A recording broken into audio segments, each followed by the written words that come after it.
They attacked Robinhood, right? Which is interesting because Munger came out and said, listen, they use payment of order flow. That's their business model. So that's how they get paid. That's how they generate revenue. Right. Payment. They don't do it through commissions. So that's how they offer free trading and such, yes. Yeah, so it encourages trading at all costs, and I understand that. And you're getting a lot of young people on the platform, and then they're watching these YouTube videos that are telling them ESG companies, and they went up 300%. Now they're all down 60, 70% from their highs and getting murdered.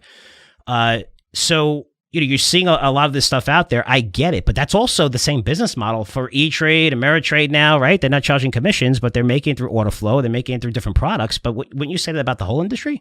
Yeah, I mean, I think that's part of it. I'm not saying it's a good part of it, but there isn't anything for free. So, I know this argument has been hashed out a long time with the Robinhood stuff, but if you think that you're going to get a service for free, that's just misleading. So they have to stay in business somehow.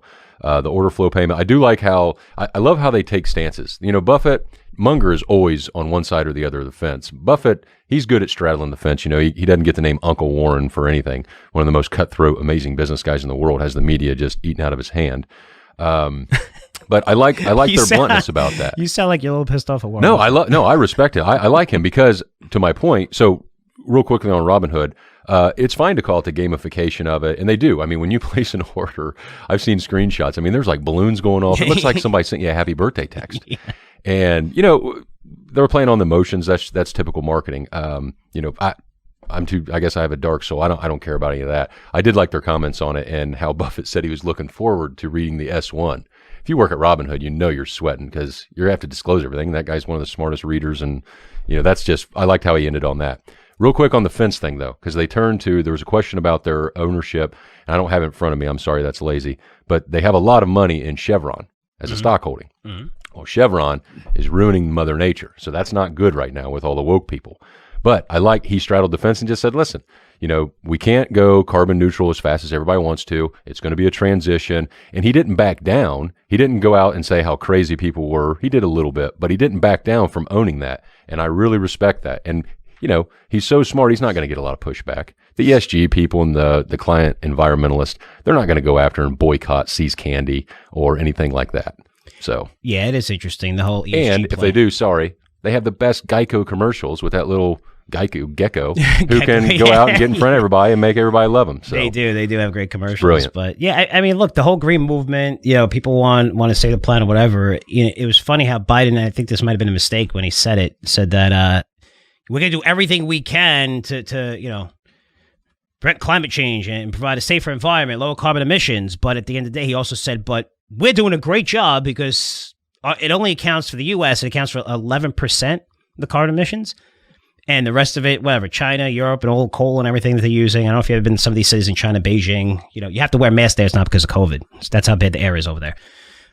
But even if the U.S. went carbon, whatever, by 2030, there's no boats, there's no cars using gasoline, nothing, whatever these whatever they want to say about, even though, that's never going to happen by 2030 or 2080. It's still not going to make a difference because nobody else is doing the same thing. So, but yet, what does that mean? Nothing if you're an investor, because companies are being pushed in this direction right now. And that, they didn't come out with all these ESG strategies before Biden. They know the current administration's there. People want it, and they want to make money and be in the right areas with as least controversy as possible, so that everyone's going to mandate that and say, well, we got to do this. This is what's spending, hundreds of millions of dollars every year to provide a cleaner environment, to this and that. At the end of the day, it's just, yes, you can make money on this trend, but you're seeing a lot of these stocks got ahead of themselves, and many solar companies, you look at wind companies, ESG companies, I mean, guys, they get destroyed just like SPACs. They also talked about SPACs, Daniel, how this thing, that they're probably going to go away pretty soon. And you're seeing that. You're seeing some of this BS in SPACs. The SEC came out and said that they have to account, in their accounting measures, they have to account for the warrants. And wait till you see that. Wait till you see that information comes out and how much money these people have generated with warrants, the prices they got in. Wait till you see this, and you're going to be like, holy cow. Because their risk, these things come out $10. They take over a company, comes out $16, $15. And then, you get all the retail investors that buy, go up to $20. These guys are in like $1. They don't even care. They don't care 10, 8, they're making a fortune. They make that. That's how venture capital works. That's how these guys work. They make money with zero risk. That's their goal.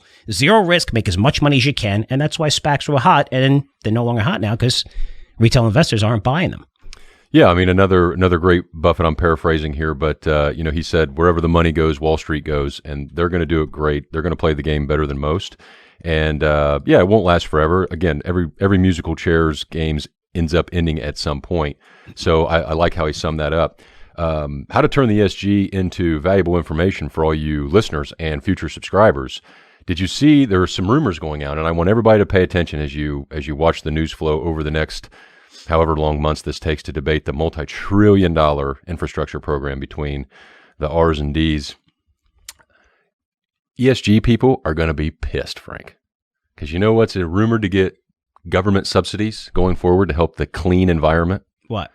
Uranium and uranium companies. So uranium is spiking today. Uranium companies, several of them are, because there's rumors floating around that there's not going to be happy people, but you're going to slide all this kind of stuff into these bills at the last minute, and who knows what's all going to be in there. But uranium's been on a great run, uranium stocks, excuse me, because you've talked about how the price and the stocks are moving, or one's moving versus the other.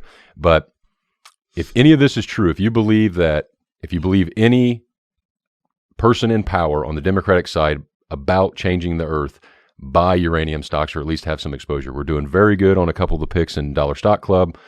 We've been in and out in different newsletters, but this is one of those macro things that you can't pick the rules, so go along for the ride. Yeah, and uranium at the end of the day, people want to complain about it and think you're going to die. It's one of the safest, if not the safest forms of energy, and also the most powerful form of clean energy. It's 100% base load power. So that means you can use it 100% of the time. You can't do that with wind. You need the wind blowing. You need the sun out for solar. It's just everyone went crazy. You see Fukushima, you see Chernobyl, and people go crazy. The world's going to die and everything and all kinds of crazy stuff. But, if you look over years, it takes a while for people to get over this. People are against it, but that is the ultimate form of clean energy, the best by far, because it's 100% base load. So you could have it going all the time, every day, power everything 24 hours a day. And that's really important. So it's nice to see that these mandates come in for uranium. And yeah, these stocks have done incredibly well off of very low bases. I mean, we've heard the uranium argument. I've heard it from the smartest people around. I speak at conferences all over the place, Vancouver especially, at least 2 or 3 times a year. Listen to the great guys in uranium telling me that, prices have to change no matter what. This was 13, 14, 15, 16. Finally you're seeing it where there's a huge supply-demand imbalance, and prices, I'm surprised prices aren't higher. It's still $30. Put that in respect, I think it was 120 pre-Fukushima. And it's been super depressed, where the average price to produce uranium is around $50, $55. So just to show you how electricity companies have to lock in prices, I don't know why they're not locking them in right now at these cheap levels, but you're going to see prices really, really spike soon. That's the last component. For me, I'm a little worried that they didn't spike, so I don't know if I'm going to go all in at this price with uranium. I have a lot of uranium in my portfolio that I've owned, and going through private placements, I sold about half of those about 2 months ago, a little bit early. A lot of these things have gone up higher, so I have a lot of exposure to uranium, but I need to see prices really go higher, because that's making me a little nervous that they're not going higher when they should, and I don't know why. But yeah, uranium is a big deal. And a couple other things they said, Daniel, how Buffett said, we're not going to have much luck acquiring companies in this market where it's like a casino and valuations are stretched. And, these are guys that like to do acquisitions, but you know how hard it is to acquire a company that's trading at 50, 60, 70 times forward earnings? I mean, it's not easy, right? It's crazy. So I see that point. And one of the best things I heard is how they defended buybacks. Did you listen to that part? I saw Munger defend it better than Buffett. I didn't see any comments that he made it, but I thought it was great on he justified, hey, if you're buying it to push up the stock price like a lot of companies do, and nothing's illegal about that. There's a lot of creative accounting that goes on. That's one thing. But if you're buying it because you have value for future shareholders, that's another thing. And it's hard to argue that Berkshire Hathaway isn't a buy based on inflationary and everything that kind of is being talked about, and the operating businesses that they own. They're a wonderful conglomerate.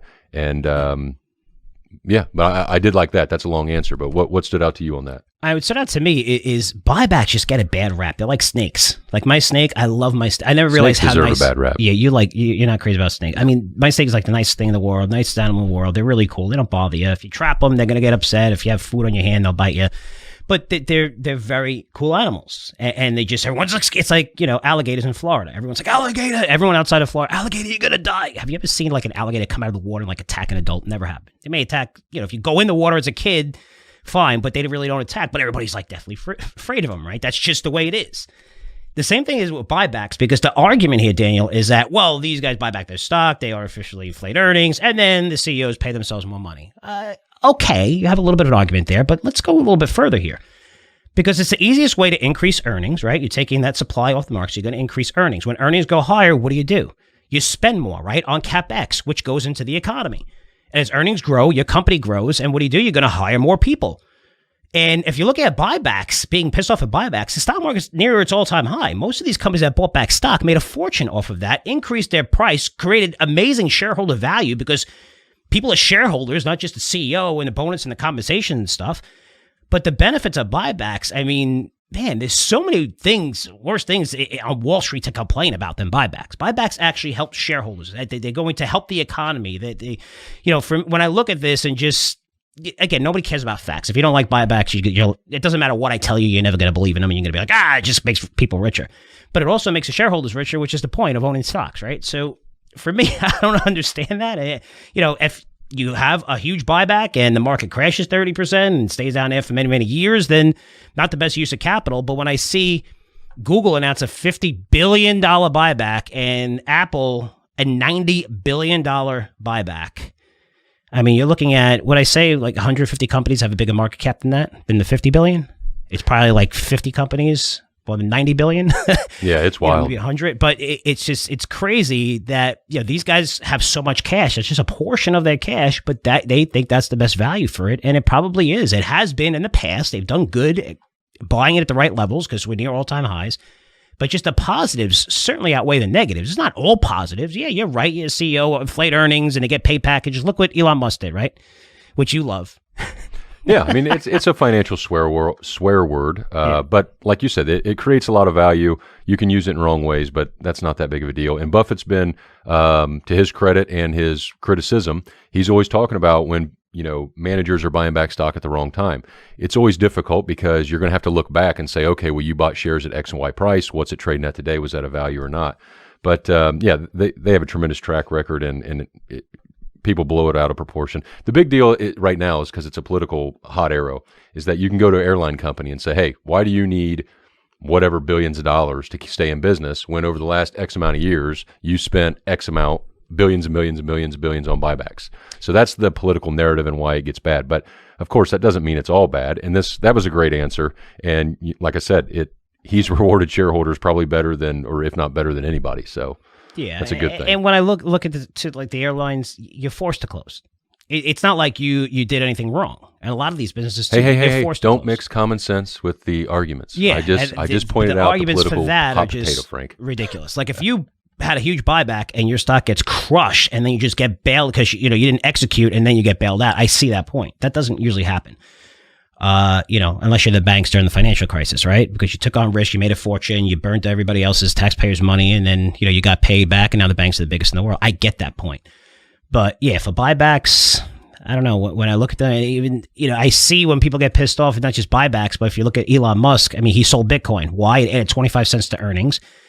I think the stock did okay after earnings, but it hit a certain milestone where we got a $2 billion payment. But he's like, oh, I just wanted to show how we could sell Bitcoin. No, you wanted to inflate your earnings, right? So, again, just say what it is and move on. But when I look at this, Daniel, I just think it's kind of funny when Yeah, I see some of the people's points. I get it. But overall, buybacks are very, very, if you're a shareholder of a stock, buybacks are very, very good. You should be happy a company's buying it back, because when it almost prevents it, not completely prevents it, guys, as you know, no guarantees.